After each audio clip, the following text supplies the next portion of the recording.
Okay so आइए दोस्तों, okay so आइए दोस्तों, अपने लोग स्टार्ट करते हैं एक chapter which is a part of macro economics, ठीक है ना। Answer, what is the name of chapter? Determination of income and employment, जिसको अपने लोग theory of income and employment भी बोलते हैं, ठीक है ना।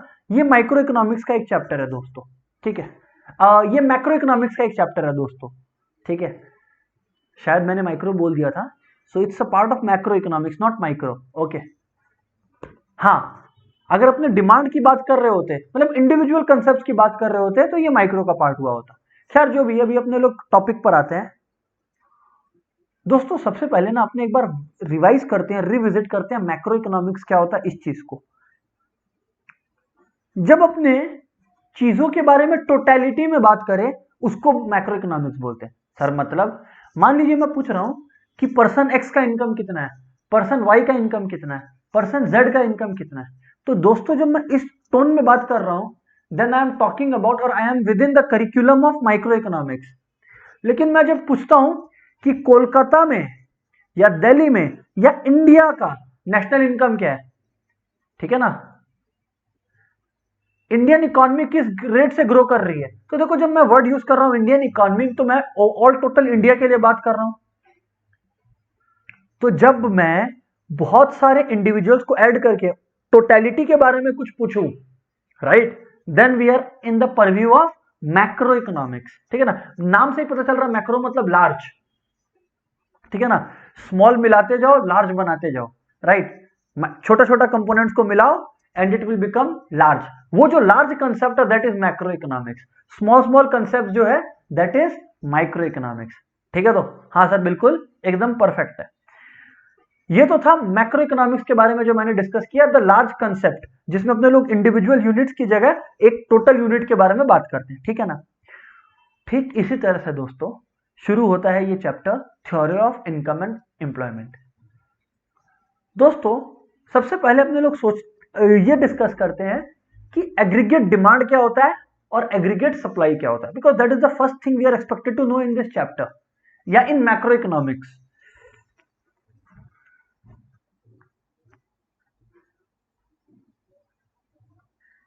एग्रीगेट डिमांड क्या होता है, उसके बाद मैं बताऊंगा एग्रीगेट सप्लाई भी क्या होता है, ठीक है। तो हाँ सर, दोस्तों जब आप अपने इकोनॉमी में जितने भी सेक्टर्स हैं, जब अपने उनका एक्सपेंडिचर को, अपने इकोनॉमी में जितना भी सेक्टर्स है, जब अपने उसका एक्सपेंडिचर को ऐड करते हैं, देन दोस्तों we get what, aggregate demand. Sir अब आप बोले जितना भी सेक्टर है, तो सर कितना सेक्टर है, कौन कौन सा सेक्टर है हमारी इकोनॉमी में? मैं बोला देखो 4 सेक्टर है। एक है कंजम्पशन या हाउस होल्ड सेक्टर, क्या हाउस होल्ड या कंज्यूमर सेक्टर, हमारे आपके जैसे लोग, जिन लोग चिप जैसी चीजें कंज्यूम करते हैं, है ना, अपने लोगों को बुक्स कंज्यूम करना रहता है, वॉट एवर इट इज, ये हो गया हाउस होल्ड सेक्टर। जो भी हाउस होल्ड की जरूरतें हैं उनको पूरा करने के लिए जो सामान खरीदा जाए वो हाउस होल्ड सेक्टर के अंदर आएगा, ठीक है ना। तो हाउस होल्ड सेक्टर चीजों को डिमांड करता है। अच्छा, आप फर्म, आपको बिजनेस स्टार्ट करना है, तो आपको भी तो चीजें लगेंगी, चाहे वो रॉ मटेरियल हो, चाहे वो मशीनरी हो, कुछ भी हो।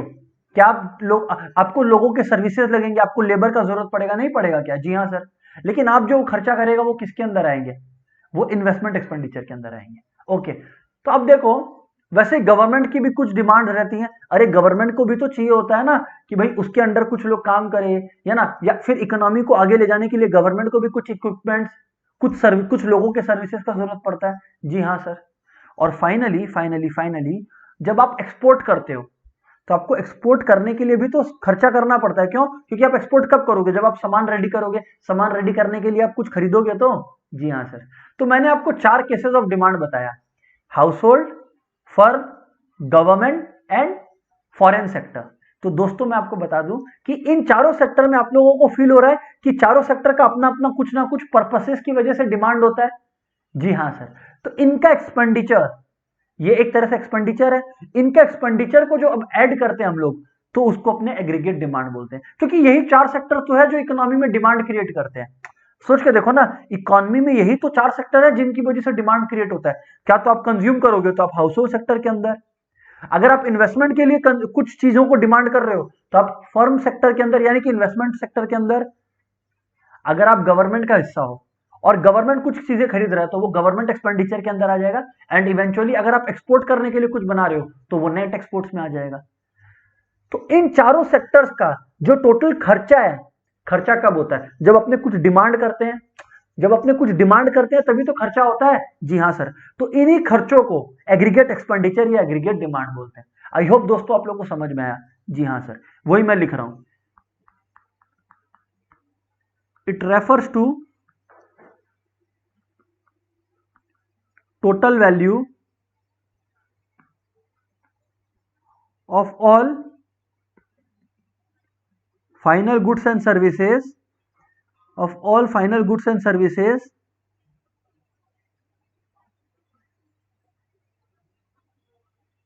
that are planned to buy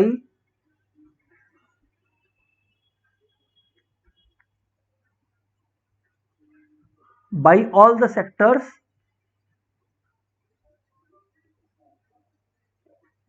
in an economy। इसीलिए क्योंकि आप जब डिमांड करते हो तभी आपका खर्चा होता है, इसीलिए माय डियर फ्रेंड्स इसको एग्रीगेट एक्सपेंडिचर भी बोला जाता है। इट इज ऑल्सो कॉल्ड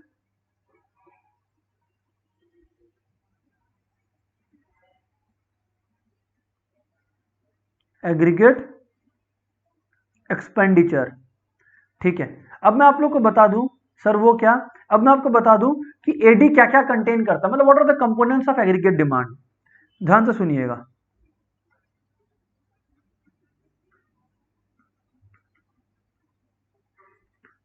मतलब वही चार सेक्टर का खर्चा, चारों सेक्टर का एक्सपेंडिचर। तो मतलब हाउस होल्ड कंजम्पशन एक्सपेंडिचर हो गया, हाउस होल्ड द्वारा किया गया कंजम्पशन एक्सपेंडिचर हो गया, हाउस होल्ड कंजम्पशन एक्सपेंडिचर, क्योंकि हाउस होल्ड डिमांड करते हैं फॉर देयर ओन कंजम्पशन, इसीलिए हाउस होल्ड कंजम्पशन एक्सपेंडिचर हो गया, जिसको अपने लोग सी से रिप्रेजेंट करते हैं। ठीक है ना। फर्म्स का इन्वेस्टमेंट एक्सपेंडिचर हो गया, अरे फर्म्स लोग इन्वेस्ट करते हैं तो, जी हाँ सर, तो फर्म्स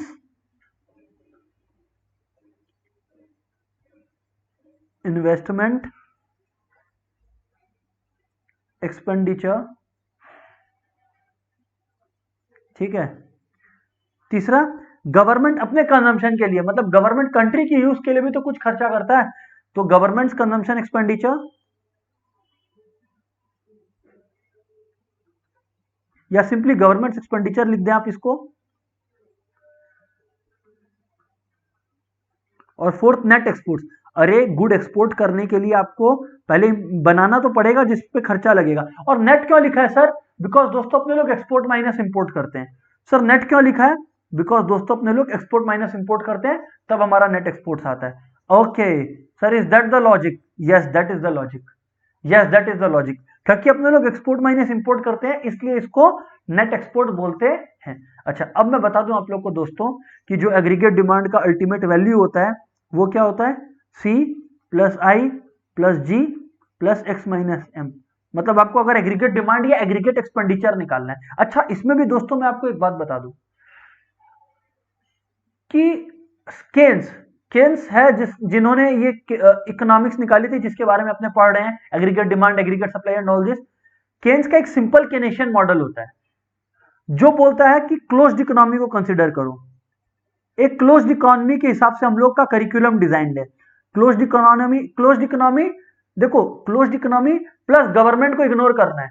क्लोज्ड इकोनॉमी मतलब एक ऐसा कंट्री जिसका एक्सपोर्ट इंपोर्ट नहीं होता है, और साथ साथ में गवर्नमेंट सेक्टर को भी कंसिडर नहीं किया जाता बिकॉज ऑफ सिंपल केनेशियन मॉडल। तो जनाब फिर एग्रीगेट डिमांड हमारा क्या होता है? सी प्लस आई, मतलब house hold consumption expenditure plus forms investment expenditure. बच्चा लोग बात क्लियर है क्या? प्लीज कंफर्म यस और नो। बच्चा लोग प्लीज कंफर्म यस और नो, आपको बात क्लियर है क्या?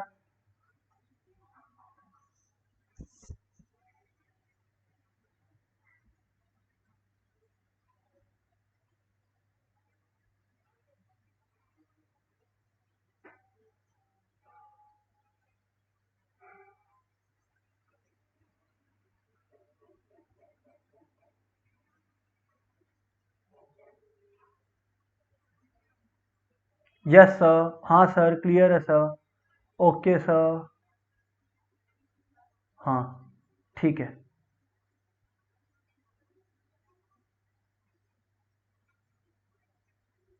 ठीक है, तो सर अब हम लोग बात आगे बढ़ाते हैं। हाँ सर बताइए, बात आगे बढ़ाइए प्लीज। दोस्तों अब मैं बात को आगे बढ़ाऊं और आप लोग ध्यान से सुनना। हाँ सर, अब हम लोग बात करते हैं एग्रीगेट सप्लाई की। तो अपने लोग अगर theory of income and employment पढ़ रहे हैं, मैंने आपको क्या कहा था, सबसे पहले अपने को दो पर्सपेक्टिव समझना है, एक डिमांड साइड और एक सप्लाई साइड। तो दोस्तों अब हम लोग सप्लाई साइड की तरफ है ना। हाँ सर, तो aggregate supply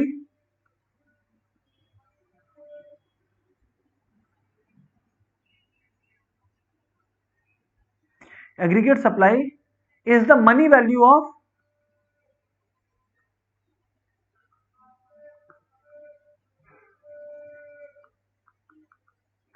final goods and services, जितने भी गुड्स एंड सर्विसेज है,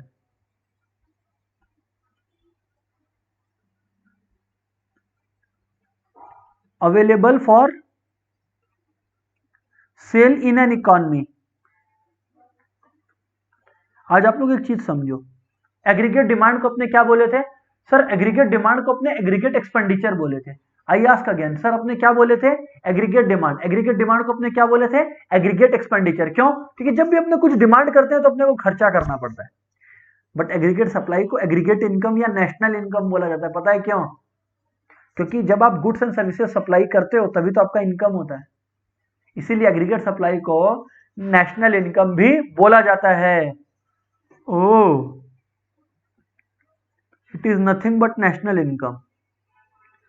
अच्छा, तो ये बात है। जी हाँ बिल्कुल ये बात है सर। अब आप बात आगे बढ़ाएं। अब मैं क्या बोलता हूं कि एग्रीगेट सप्लाई का दो हिस्सा है, एक कंजम्पशन और एक होता है एस, मतलब सेविंग्स।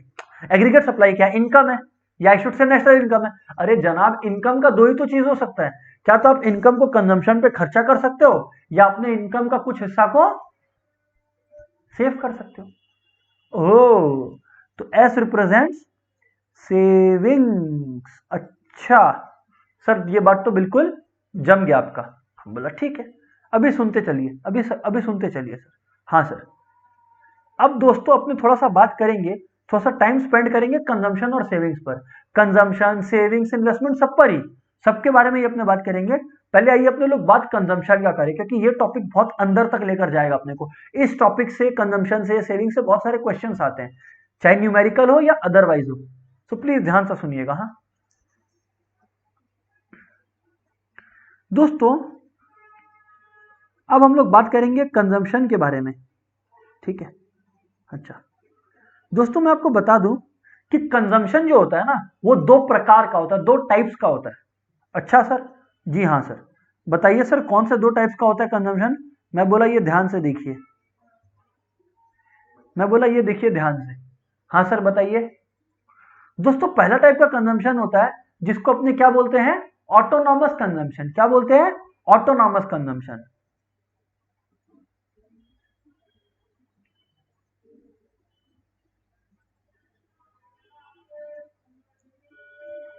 ऑटोनॉमस कंजम्पशन, सुनिएगा सुनिएगा ध्यान से। हाँ, और एक कंजम्पशन होता है जिसको बोलते हैं इंड्यूस्ड कंजम्पशन। ठीक है सर, जरा बात करिए इनके बारे में। बच्चा लोग, ऑटोनॉमस कंजम्पशन क्या हुआ, ऑटोनॉमस कंजम्पशन का मतलब हुआ कि वो खर्चा जो कंजम्पशन पे किया जाए और जो इनकम पर निर्भर ना हो। आज मान लीजिए कि किसी इंडिविजुअल का, मैं जानबूझ के इंडिविजुअल बोल रहा हूं, किसी इंडिविजुअल का इनकम जीरो है, या पूरी इकोनॉमी, किसी कोई कंट्री है जिसकी इकोनॉमी का टोटल इनकम जीरो है, तो एक बात बताओ ना, कि क्या वो इंडिविजुअल या वो इकोनॉमी खर्चा नहीं कर रही होगी। ऑब्वियसली कुछ ना कुछ अपने कंजम्पशन के लिए, जीने के लिए जरूरत है, तो कुछ ना कुछ खर्चा तो हो ही रहा होगा। सर वो फिर पैसे कहां से आते हैं, अरे लोन ले या कुछ भी करे, उधार ले, कुछ भी हो, इंपॉर्टेंट इज कि जब इनकम कुछ भी ना हो तब भी एक खर्चा ये होता ही है जो अपने लोग कंजम्पशन पे करते हैं, चाहे आपका इनकम जीरो ही क्यों ना हो। यस और नो, जी हाँ सर। वो खर्चा कंजम्पशन पे किया हुआ, वो खर्चा जो इनकम पर डिपेंड नहीं करता है, मतलब कि इनकम जब जीरो भी होगा तब भी वो खर्चा कम से कम होगा ही होगा, that is called autonomous consumption expenditure. अच्छा सर, तो ये बात है, जी हाँ बिल्कुल दोस्तों ये बात है। लेकिन एक दूसरा साइड भी है दोस्तों, एक होता है इंड्यूस्ड कंजम्पशन। लेकिन मान लो कि आपका इनकम लेवल बढ़ रहा है, तो अगर आपका इनकम लेवल बढ़ रहा है तो आपका कंजम्पशन एक्सपेंडिचर भी बढ़ेगा कि नहीं बढ़ेगा? अरे अब आप और कपड़े खरीदोगे, खाने की और चीजें खरीदोगे अपने लिए, या और आप बेटर स्कूल्स में जाओगे, तो सिंपली स्पीकिंग आपका जो कंजम्पशन एक्सपेंडिचर है वो इंप्रूव होगा या इंक्रीज होगा। जी हाँ सर। तो ये वाला जो दूसरा वाला है वो कंजम्पशन एक्सपेंडिचर वो है जो इनकम पे निर्भर करता है। इनकम बढ़ा होगा तो खर्चा बढ़ेगा, इनकम कम होगा तो खर्चा घटेगा। जैसे एंटरटेनमेंट, ट्रेवल, अरे अगर किसी का इनकम बढ़ेगा तो उसका ट्रेवलिंग एक्सपेंडिचर बढ़ेगा, कम होगा तो वो कम ट्रेवल करेगा। तो कहीं ना कहीं कुछ खर्चे ऐसे होते हैं जो हमारे इनकम पर निर्भर करते हैं। इनकम बढ़ने के साथ साथ वो बढ़ते हैं, इनकम घटने के साथ साथ वो घटते हैं। तो वो हमारे खर्चे जो ओवरऑल डिपेंड करते हैं किस पर? जी हाँ, बिल्कुल सही समझे आप लोग, जो डिपेंड करते हैं हमारे इनकम लेवल पर, that is called induce consumption. Oh, तो सर सिंपली स्पीकिंग अगर हम लोग सही समझाए तो बेसिकली ये है कि कंजम्पशन का दो हिस्सा होता है, ऑटोनॉमस और इंड्यूस्ड। कंजम्पशन का दो हिस्सा होता है, ऑटोनॉमस और इंड्यूस्ड। ऑटोनॉमस कंजम्पशन वो है जो इनकम पर निर्भर नहीं करता, ये जनरली नेसेसिटीज पर खर्चा होता है, इसलिए इनकम जीरो हो तब भी ये खर्चा तो होगा ही। इंड्यूस्ड वो होता है जो आपके इनकम पर निर्भर करता है, इनकम के साथ साथ ये बढ़ते जाता है। अच्छा, तो दोस्तों मैं आपको बता दूं, दोस्तों अब मैं आपको बता दूं कि कंजम्पशन के लिए इक्वेशन है, जैसे मैथ्स में अपने इक्वेशन लिखते हैं वैसे ही एक इक्वेशन है कंजम्पशन डिराइव करने का। वो क्या है? सी मतलब consumption is equals to A plus B Y है। सर ये क्या है A plus B Y? Sir देखो, ये जो ए वाला हिस्सा है ना, ये दिखाता है ऑटोनॉमस कंजम्पशन, मतलब कंजम्पशन का वो पार्ट या वो हिस्सा जो इनकम पर डिपेंडेंट नहीं है। ठीक है। और दोस्तों ये है दूसरा पार्ट, कंजम्पशन का वो हिस्सा जो इनकम पर डिपेंडेंट है, जिसको अपने क्या बोलते हैं? ओ, इंड्यूस्ड कंजम्पशन। क्या बोलते हैं सर? इंड्यूस्ड। इंड्यूस्ड मतलब इनकम पर निर्भर है, इनकम उसको ड्राइव करता है। अच्छा, जी हाँ सर, ओके। अच्छा, तो अब सर ए क्या है? जैसा कि आप लोग देख लिए, मैं एक बार सबका नाम लिख देता हूं, autonomous, autonomous consumption expenditure. B का क्या मतलब है sir? Marginal propensity to consume. सब पूछोगे एमपीसी क्या है, बता रहा हूं, रुक जाओ। और वाई क्या है सर? वाई हमारा आप बोल सकते हो इनकम, टोटल इनकम, इकोनॉमी का टोटल इनकम। अच्छा, अभी सर ध्यान से सुनिएगा। हाँ सर, सर ये बी वाई को इंड्यूस्ड क्यों बोलते हैं? देखो, एक हद तक ही तो, एक हद तक ही तो कंजम्पशन इनकम पर निर्भर करता है। जैसे मान लो कि मेरा इनकम, समझिएगा, मेरा इनकम 1000 रुपीज से बढ़ा, समझिएगा, मेरा इनकम जब 1000 रुपीज से बढ़ा तो मेरा जो एक्सपेंडिचर है वो 700 से बढ़ा। सुनिएगा, अभी एमपीसी के बारे में डिटेल में डिस्कशन करूंगा, बट फिलहाल के लिए बीवाई को इंड्यूस्ड क्या बोलते हैं उसको फील करने का खाली मैं आपको कोशिश करवा रहा हूं, ठीक है ना? हाँ, हाँ सर बोलिए, सुन रहे हैं। तो दोस्तों मैं आपको बोलता हूं कि टोटल इनकम का एक कुछ हिस्सा जो मेरा इनकम बढ़ेगा, जैसे मान लो मेरा इनकम 1000 से बढ़ता है, तो वो बढ़े हुए इनकम से मान लो मेरा एक्सपेंडिचर 700 से बढ़ जाता है, तो 700 बाई 1000 आप करो तो कितना आता है? 0.7। इसका मतलब जब भी मेरा इनकम 1 रुपया से बढ़ेगा तब मेरा एक्सपेंडिचर 0.7 से बढ़ेगा। ये क्या दिखा रहा है? ये दोनों के बीच का रिलेशन वाला पार्ट दिखा रहा है, ये कंजम्पशन का वो वाला हिस्सा दिखा रहा है जो इनकम पर निर्भर है। जी हाँ, इसलिए इसको इंड्यूस्ड कंजम्पशन बोलते हैं। और वो निकलता कैसे है? B into Y, MPC. अच्छा सर, ठीक है, चिंता ना करें, एमपीसी पर अभी डिस्कशन है लंबा, कोई दिक्कत वाली बात नहीं है इसके अंदर। अच्छा, ये हो गया ऑटोनॉमस और इंड्यूस्ड वाला कंजम्पशन का रिलेशन, ठीक है। हाँ सर, सर अब आप बात करें। आप, मैं बोला ओके, अब मैं बात करता हूं आपसे, ध्यान से सुनिएगा दोस्तों। अब एक कंसेप्ट है जिसको बोलते हैं propensity to consume. Propensity to consume का क्या मतलब हुआ सर? दोस्तों प्रोपेंसिटी टू कंज्यूम का मतलब है टेंडेंसी, एक इंसान का टेंडेंसी कि उसका कंजम्पशन कैसे बदलता है, that is called propensity to consume, ठीक है ना?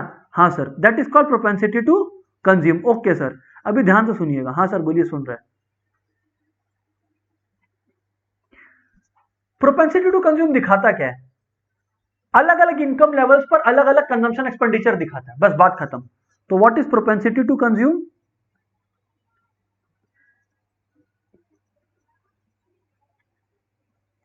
एक शेड्यूल, एक टेबल जो दिखाता है अलग अलग इनकम लेवल्स पर अलग अलग हमारा कंजम्पशन एक्सपेंडिचर। ओ बस इतना ही क्या? जी हाँ sir, a table that shows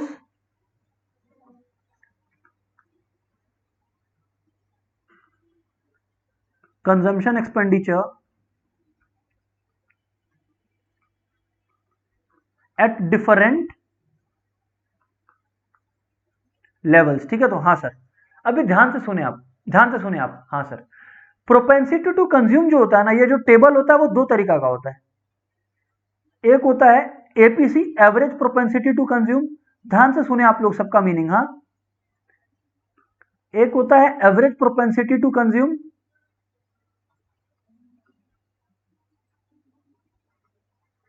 और दोस्तों एक होता है MPC, marginal propensity to consume. Sir अब ये किस बला का नाम है जरा बताइए प्लीज। मैं बोला रुकिए बताता हूं।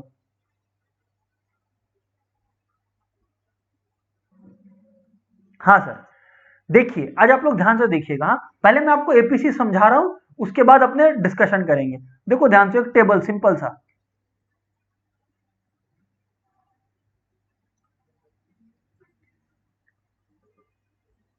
मान लीजिए कि किसी का इनकम जब 1000 रुपीज था, टोटल इनकम, तब उसका जो टोटल खर्चा था, मतलब कंजम्पशन एक्सपेंडिचर आई मीन, वो था लेट्स से 800। तो दोस्तों एपीसी क्या है? एपीसी बेसिकली ये इंडिकेट करता है कि इंसान का जो टोटल इनकम है उसका कितना हिस्सा, कितना प्रोपोर्शन हिस्सा वो खर्चा कर देता है। सो वो कैसे निकल देगा? टोटल कंजम्पशन, टोन पे ध्यान दीजिए, total consumption by total income. इसका मतलब 800/1000, 800/1000 यानी कि 0.8। इसका मतलब समझते हो दोस्तों? इसका मतलब जब भी इंसान 1 रुपया कमाता है, वो उसमें से 80 पैसा, 0.8 रुपीज खर्चा कर देता है out of the total income of 1 rupee earn. अच्छा सर, समझ में आया? अच्छा, तो एपीसी क्या है? एपीसी इज बेसिकली प्रपोर्शन या फिर रेशियो, रेशियो बेटर है, ratio of total consumption to total income.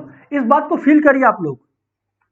इसका लॉजिकल मीनिंग ये है कि अगर एपीसी 0.8 है दोस्तों, अगर एपीसी 0.8 है, इसका मतलब सिंपल ये है कि इंसान हर जो 1 रुपया कमाता है उसमें से 80 पैसा खर्चा कर देता है। दैट्स इट दोस्तों। एपीसी समझ में आओ तो मैं एमपीसी पे चलूं। दोस्तों एपीसी समझ में आओ तो मैं एमपीसी पे चलूं। एक दो बातें एपीसी के बारे में आपको बता दूंगा, फिर चलूंगा एमपीसी पर।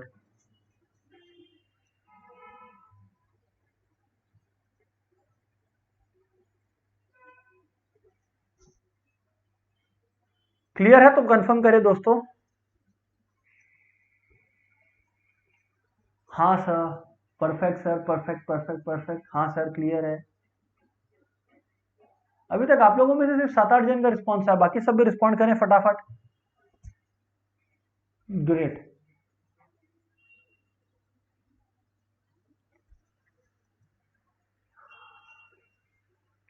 ग्रेट।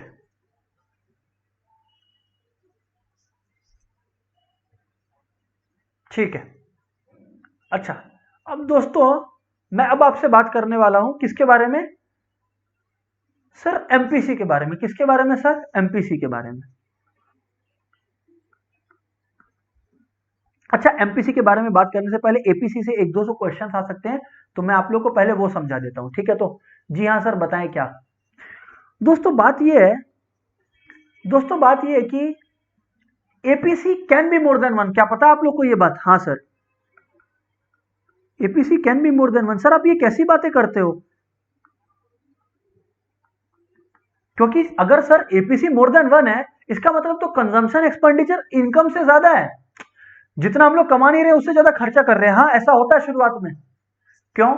मैं समझाता हूं आपको, मैं आपको समझाता हूं। मान लो कि आपका इनकम है, एक बार के लिए मान लो आपका इनकम है 1000, बट एक बात बताओ ना आप, क्या केवल 1000 रुपीज में कोई किसी का घर चलता है? या क्या कोई 1000 रुपीज में अपना सारा खर्चा कर लेगा? ऑब्वियसली नहीं। तो हाँ, वो अपना इनकम को खर्चा करेगा, बट कुछ पैसे उसको लोन लेने पड़ेंगे या अपना जो सेविंग्स होगा उसमें से निकालना पड़ेगा, बट उसको खर्चा तो करना पड़ेगा वैसे ही। तो मान लो कंजम्पशन पे उसका खर्चा लग गया 1200, तो जब एपीसी आप निकालोगे तो दोस्तों क्या होगा, total consumption bye total income 1.2 greater than 1 आया ना। इसका मतलब समझे, इसका मतलब इंसान क्या तो लोन ले रहा है या अपना सेविंग्स को यूज कर रहा है, क्योंकि उसका इतना इनकम है ही नहीं कि वो अपना कंजम्पशन एक्सपेंडिचर भी मीट कर पाए। अच्छा, एपीसी 1 होता है, एपीसी 1 कब होता है, एट ब्रेक इवन पॉइंट।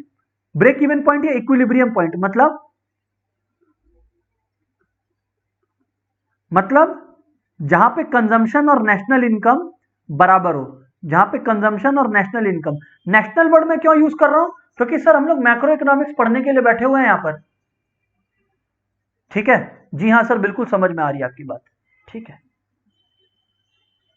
तीसरा, ऑब्वियसली एपीसी लेस देन 1 होता है। अब मान लो कि आपका इनकम अच्छा खासा हो गया, you are earning good money, तो यार आप सेव भी करोगे, यार आप सेव भी करोगे। तो मान लो कि आप खर्चा कर रहे हो, अच्छा यहां पर क्या था, यहां पर था consumption is greater than income, ठीक है ना। यहां पर दोस्तों consumption is less than income because there is some savings. For example मान लो आप कंजम्पशन पे खर्चा कर रहे हो 800, बट आपका जो इनकम है वो है 1000, एक एग्जांपल ले रहा हूं केवल। तो दोस्तों आपका एपीसी क्या होगा, 800 बाई 1000, यानी कि 0.8, यस और नो, यानी कि 0.8, यस और नो, हाँ सर बिल्कुल। ओह, तो ये बात है, जी हाँ बिल्कुल ये बात है। सर अब आप आगे बात करें, मैं बोला ओके, अब मैं आगे बात करता हूं, ठीक है। सर एमपीसी क्या है सर, एपीसी तो आपने हमें समझा दिया, सर अब एमपीसी क्या है, मैं बोला ध्यान से सुने आप। अभी तो हम लोग एपीसी में थे। अच्छा, एक बच्चा पूछ रहा है सर ब्रेक इवन पॉइंट का मतलब, बेटा ब्रेक इवन पॉइंट का मतलब है कि जितना आप कमा रहे हो उतना आप खर्चा कर रहे हो, बस बात खत्म। अपने कंजम्पशन नीड्स को मीट करने के लिए आप उतना ही खर्चा कर दे रहे हो, वो है ब्रेक इवन पॉइंट, ठीक है, okay sir.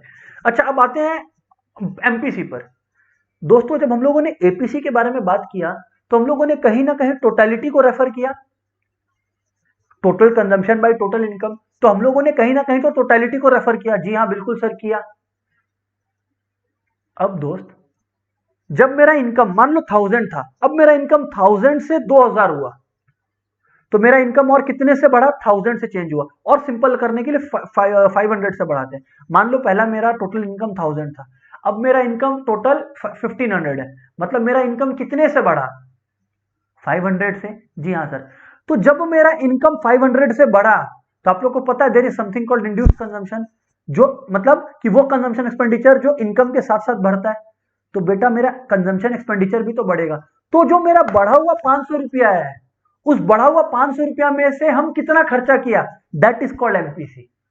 O, so MPC is what, basically a ratio of change in total consumption. इसका इंटरप्रिटेशन मैं आपको समझाऊंगा, टू चेंज इन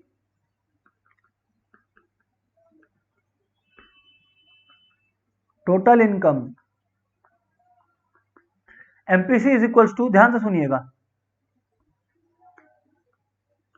डेल्टा का क्या मतलब सर, डेल्टा का मतलब change in consumption, delta Y का मतलब चेंज इन इनकम। एग्जांपल दे रहा हूं, चिंता ना करें, टेबल में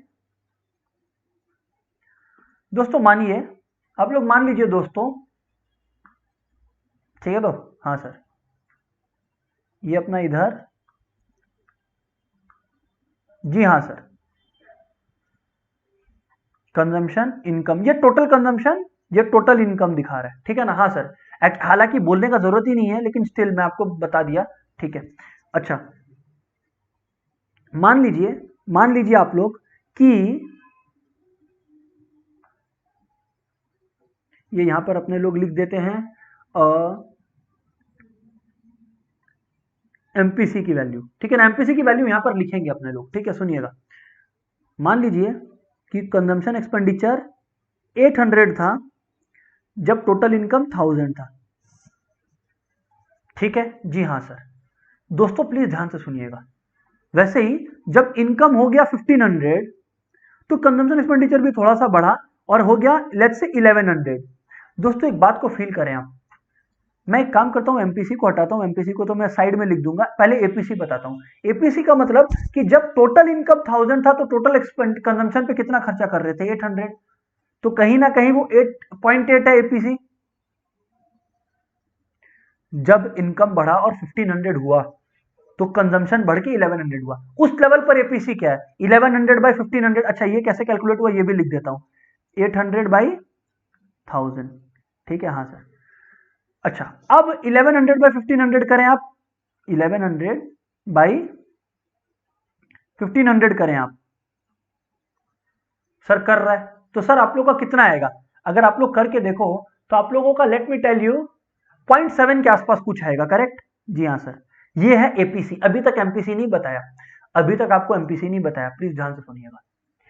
लेकिन सर एपीसी तो ठीक है, लेकिन अब देखो जब आपका इनकम 1000 से 1500 हुआ तो टोटल चेंज इन इनकम आपका कितना हुआ 500, तो बढ़ा इनकम 500 रुपया से, तब चेंज इन कंजम्पशन कितना हुआ 300 से। तो मतलब बढ़ा हुआ इनकम का 300 रुपया हम खर्चा किया, बढ़ा हुआ इनकम में से हम 300 रुपया खर्चा किया, तो मतलब मेरा एमपीसी क्या है, ओह तो मेरा एमपीसी क्या है, change in consumption by change in income. इसका इंटरप्रिटेशन भी बताऊंगा मैं, 300 बाई 500 यानी कि 0.6। इसका मतलब समझते हो, इसका मतलब है दोस्तों कि हर बार जब मेरा इनकम 1 रुपया से बढ़ता है तो मैं अपने बढ़े हुए 1 रुपया के इनकम का 60 पैसा या 0.6 रुपीज खर्च कर देता हूं। एपीसी क्या बोलता था कि मेरे एग्जिस्टिंग टोटल इनकम का कितना परसेंट में खर्चा करता हूं, ये एपीसी बोलता है। एमपीसी बोलता है जब मेरा इनकम 1 रुपया से बढ़ता है तो उस बढ़े हुए 1 रुपए का मैं कितना खर्चा कर देता हूं, ये डिफरेंस फील करने का है माय डियर फ्रेंड्स। सर सबको क्लियर है तो प्लीज एक बार कंफर्म करिए यस और नो, फटाफट दोस्तों, वेट नहीं करना है।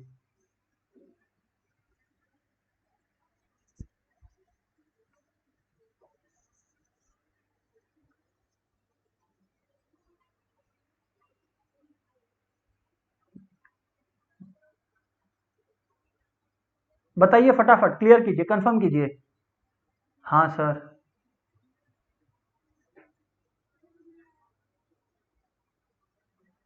यस सर,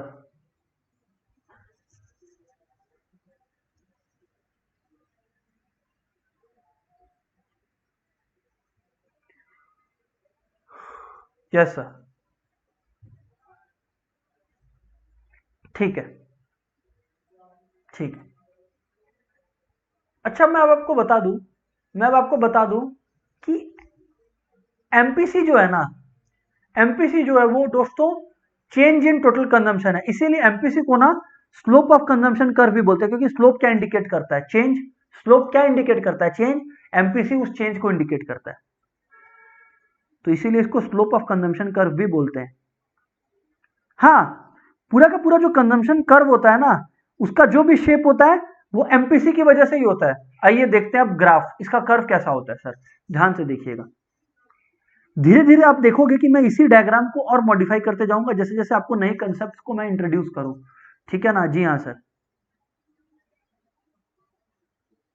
देखिए मान लीजिए ये है कंजम्पशन, ये है इनकम। इनकम बोले तो नेशनल इनकम, जिसको एग्रीगेट सप्लाई भी आप बोल सकते हो, सुनो खैर जो भी है। कंजम्पशन कर्व कैसा होता है मालूम है सर, ऐसा होता है सर, ऐसा होता है सर। ऐसा क्यों होता है, देखो दोस्तों, यहां से यहां तक वाला जो पार्ट होता है ना, वो होता है ऑटोनॉमस कंजम्पशन। क्या होता है, ऑटोनॉमस कंजम्पशन।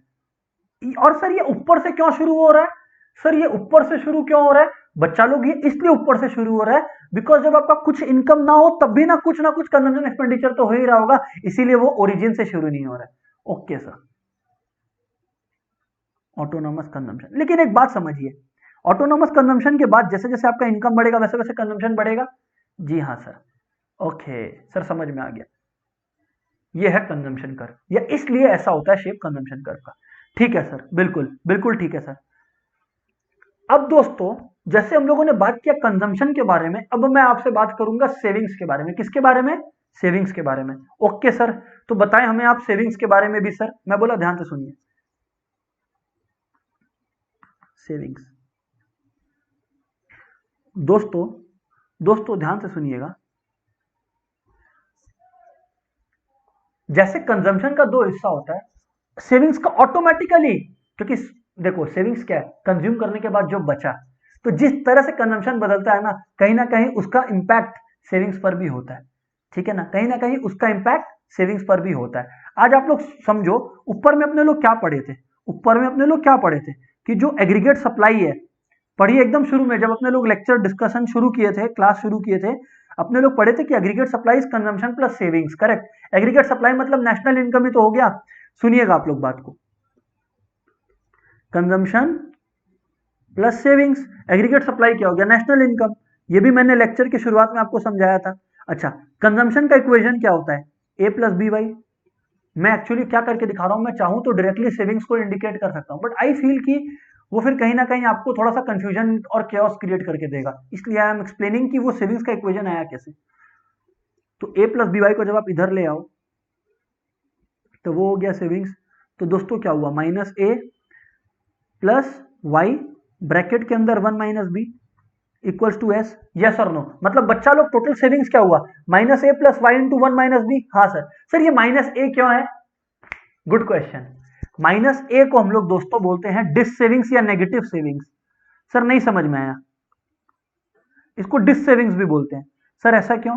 बच्चा लोग याद करिए, शुरुआत में जब आपका इनकम जीरो होता है तो आप क्या करते हो? आप अपनी सेविंग्स को यूटिलाइज करते हो, तो सेविंग्स बढ़ने की जगह कम हो रहा होता है, क्यों? शुरुआत में आपको ऑटोनॉमस कंजम्पशन एक्सपेंडिचर तो मीट करना ही है, that's why that is minus A.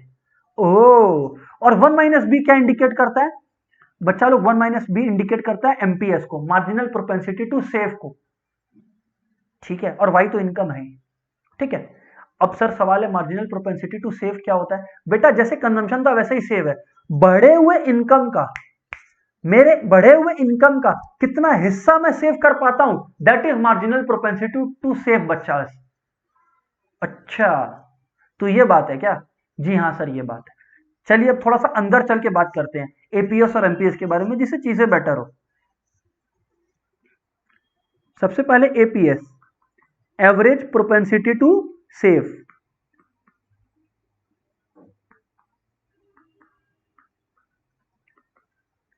Total savings by total income. Income obviously apparent है तो मेरे को टोटल भी लिखने का दरकार नहीं है, यहां पर ना टोटल नहीं होता है, टोटल नहीं लिखना।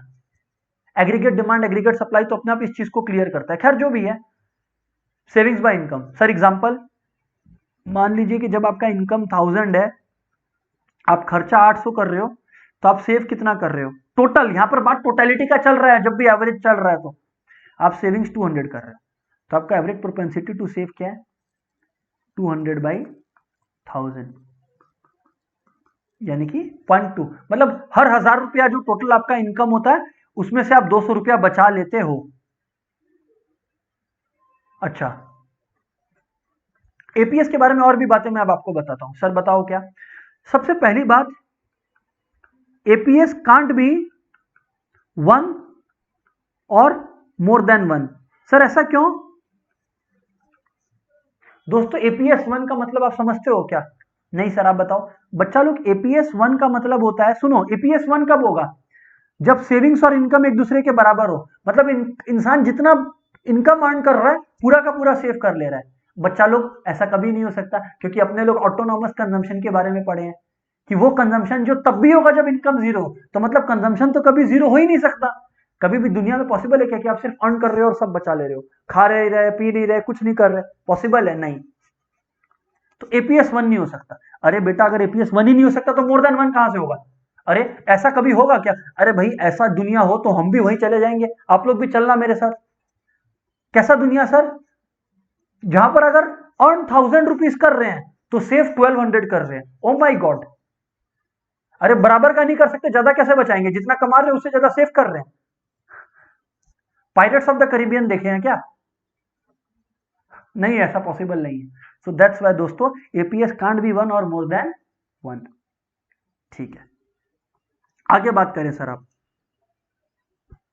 हाँ, लेकिन APS can be zero, APS can be zero. APS zero कब होता है sir? At break even point. अब सर ब्रेक इवन पॉइंट क्या होता है? मैंने आप लोग को बताया ना बच्चा लोग, ब्रेक इवन पॉइंट एक ऐसा पॉइंट है जहां पर हम जितना कमा रहे होते हैं उतना खर्च रहे होते हैं। Consumption is equal to income. तो बच्चा लोग एक बार जरा सोच के देखो, जरा सोच के देखो आप लोग कि अगर आप कंजम्पशन और सेविंग, आपका कंजम्पशन और इनकम इक्वल है तो आपका सेविंग्स कितना है? जीरो। तो आपका एवरेज प्रोपेंसिटी टू सेव क्या होगा बच्चा? Savings by income, zero by income, hence average propensity to save is laddu. Oh, तो ये बात है। जी हाँ, बिल्कुल ये बात है दोस्तों। आगे बात करें सर आप, आगे बात करें सर आप।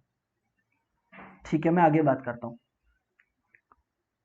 अब बात हम लोग एमपीएस के बारे में करेंगे, मार्जिनल प्रोपेंसिटी टू सेव के बारे में।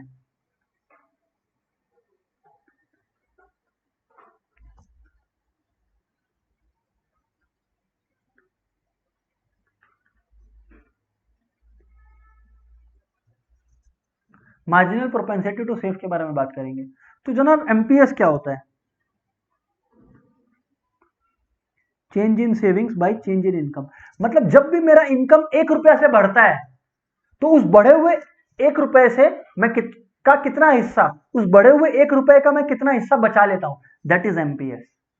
ठीक है ना? हाँ सर। देखो दोस्तों,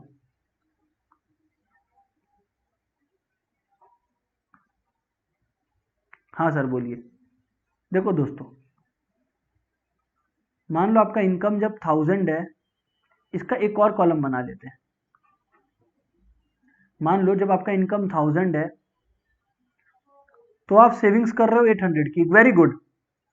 लेकिन मान लो जब आपका इनकम 1500 हुआ, ठीक है ना, तो आप सेविंग्स कर रहे हो लेट से 300 की, मतलब और 300 यानी कि 1100 की।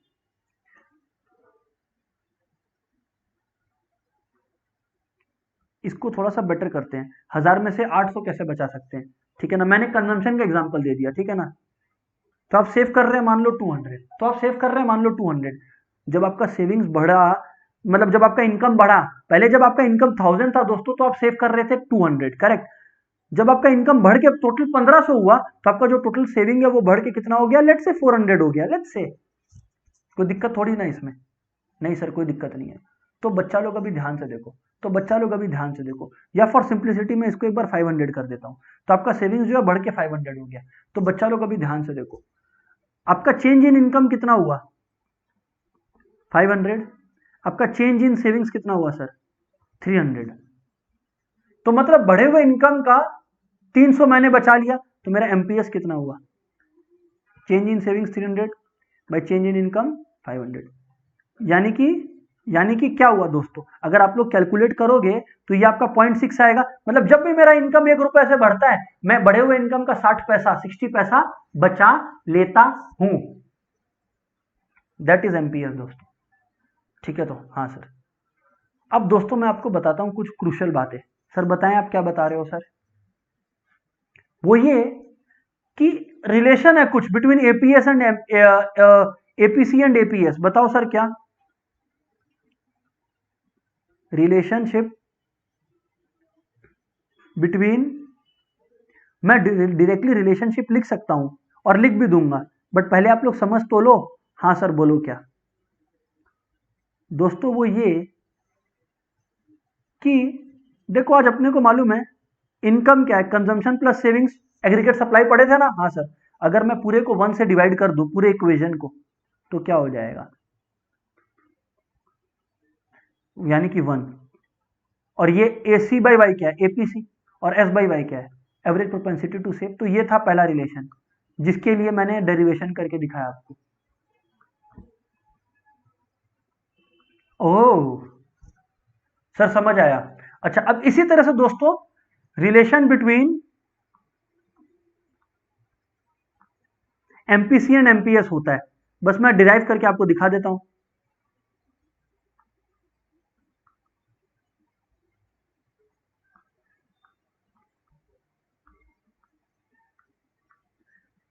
दोस्तों सेम लॉजिक, इनकम जो होता है वो कंजम्पशन प्लस सेविंग्स होता है। इंट्रोड्यूसिंग डेल्टा, डेल्टा मतलब चेंज बोथ तरफ, डेल्टा मैथ्स में डिफरेंशिएशन कहलाता है। खैर जो भी है ये। अब दोस्तों दोनों तरफ को अगर मैं डेल्टा वाई से डिवाइड कर दूं तो मतलब चेंज से,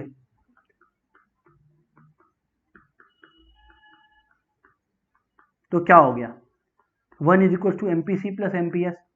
ओ, इस वजह से याद है जब 1 बाई माइनस बी आया था शुरुआत में, तब मैंने क्या लिखा था, उसको एमपीएस लिखा था इसी वजह से। बिकॉज ये देखो ना, एमपीसी क्या है बी, तो 1 minus MPC equal to MPS हुआ ना। ये रहा रिलेशन, ये रहा रिलेशन। ठीक है जी हाँ सर। दोस्तों एक और बात, मेरे दोस्तों एक और बात, सर बताओ क्या, सर अब आप बताओ क्या, एक और बात क्या सर, बच्चा लोग अगर मैं आपको ग्राफ दिखाने की कोशिश करूं सेविंग्स की, तो जैसे कंजम्पशन का दिखाया ना, वैसे मैं सेविंग्स की ग्राफ दिखाने की कोशिश करूं तो वो कुछ इस प्रकार होगा। सर यहां पर तो आप नीचे भी चलेगा, मैं कहा हाँ, क्योंकि शुरुआत में तो सेविंग्स नेगेटिव होता है। अच्छा इसमें ना मैं सेविंग्स और कंजम्पशन दोनों दिखाता हूं, जिससे आप लोग को और अच्छा समझ आएगा। और ये तो इनकम दिखा ही रहा है। देखो दोस्तों, शुरुआत में मान लो कुछ कंजम्पशन एक्सपेंडिचर इनकम हो रहा है और धीरे धीरे कंजम्पशन एक्सपेंडिचर बढ़ते जा रहा है, ठीक है ना। हाँ सर। अच्छा अब मैं आपको बता दूं कि जो नेशनल इनकम है या एग्रीगेट सप्लाई है, उसको हम लोग एक 45 डिग्री लाइन की तरह रिप्रेजेंट करते हैं। सर किस तरह से, ऐसा, ये एग्रीगेट सप्लाई है, इसको मैं ब्लैक से रिप्रेजेंट कर रहा हूं। मतलब 45 डिग्री लाइन मतलब कि एग्जैक्टली 45 डिग्री बन रहा है, मतलब परपेंडिकुलर बाय बेस एकदम सेम है, ठीक है ना। ये एग्रीगेट सप्लाई या नेशनल इनकम को यहां पर ऐसे डिपिक्ट करते हैं। क्यों, क्योंकि जैसे जैसे इनकम बदल रहा है वैसे वैसे ये चेंज हो रहा है, ठीक है ना, इसलिए इस वजह से समझने की कोशिश करें आप। हाँ सर बोलिए। ये है परपेंडिकुलर, इसमें हम लोग मान लो एग्रीगेट सप्लाई डिपिक्ट कर रहे हैं, और ये है इनकम जो रियल लाइफ में एग्रीगेट सप्लाई के बराबर है।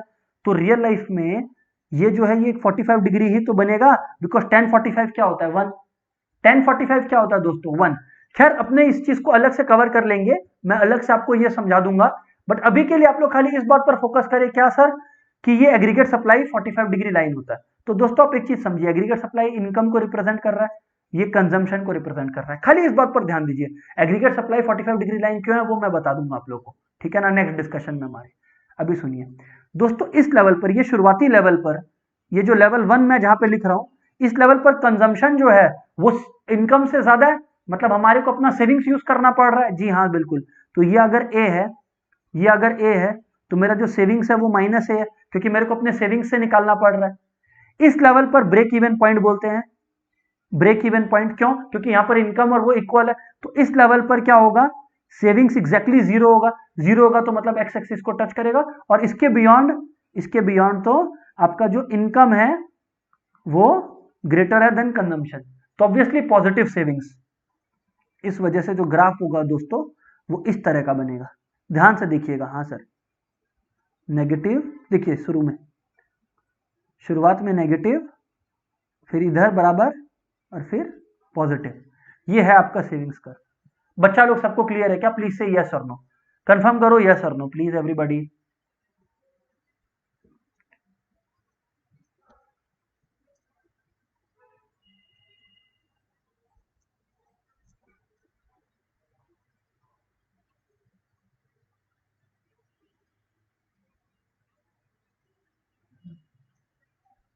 यस सर क्लियर है। ओके बेटा, ग्राफ ऐसा है कि देखो सी, देखो सी वाली लाइन को देखो आप, एग्रीगेट कंजम्पशन एक्सपेंडिचर की लाइन है और वो कंजम्पशन की लाइन है ना। ए पे शुरू क्यों हो रहा है, क्योंकि कुछ नहीं भी कमा रहे हो आप तब भी कुछ खर्चा है ऑटोनॉमस, तो सी बढ़ते जा रहा है क्योंकि इनकम के साथ साथ कंजम्पशन बढ़ता है। इस दौरान आपका जो नेशनल मतलब जो टोटल इनकम है वो एएस से रिप्रेजेंट हो रहा है। तो बेटा आप पहले देखो, जहां पे मैंने पार्ट 1 मार्क कर रखा है, उस लेवल पर, इस लेवल पर मैं अगर इसको दिखा सकूं, ये यहां पर आपका जो है, अब देखो कंजम्पशन का लाइन ऊपर है इनकम से, मतलब जो ब्लैक वाली लाइन है उससे। तो इसका मतलब क्या है, इसका मतलब क्या है दोस्तों, इसका मतलब है कि उस लेवल पर हम लोग अपना सेविंग्स को इस्तेमाल करके खर्च रहे हैं, इसीलिए देखो डिस सेविंग्स है, नेगेटिव सेविंग्स है। फिर ब्रेक इवन पॉइंट, जहां पर रेड पॉइंट, यहां पर मैं दिखा देता हूं आपको, ब्लू, ब्लू हाईलाइट देखिए आप लोग, यहां पर दोनों इक्वल होता है, बी मार्क्ड है, मतलब दोनों इक्वल है, तो सेविंग्स एग्जैक्टली जीरो है, and beyond that savings positive हो जाता है. तो that is all about the total graph. My dear friends, in our upcoming class I will explain ki why AS line looks like this and we'll carry on further. That's it for the day, mates. Bye bye everyone.